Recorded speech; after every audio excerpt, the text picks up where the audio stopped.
যে পাশের বাড়ি আমাদের চম্পা আছে না, চম্পা। হ্যাঁ, এই ছোট ছোট জামা পরে যায়। কতদিন নাকি পড়াশোনা করেছে, ওরে মায়ের আবার কত নাক।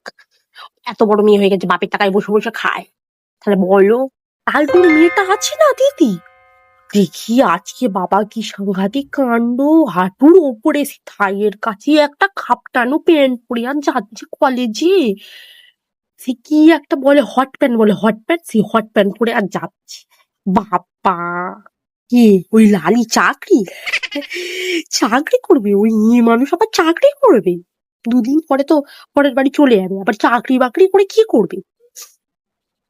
না, কালকে ওই যে ছেলেটা বাইকে করে ওই মোর মাথার কাছ থেকে উঠলি, তা কার বাইক ছিল রে? তোর বয়ফ্রেন্ড হবে নাকি?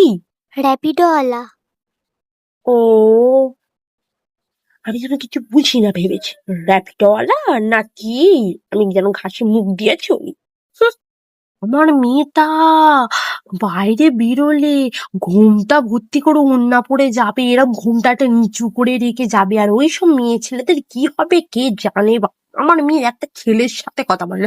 ছোটবেলা থেকে আমি ওকে উইমেন কলেজে ভর্তি করেছি, মেয়েদের কলেজে, মেয়েদের স্কুলেতে। আর এরা সব যেন ছেলেদের সাথে হই হই হই হই।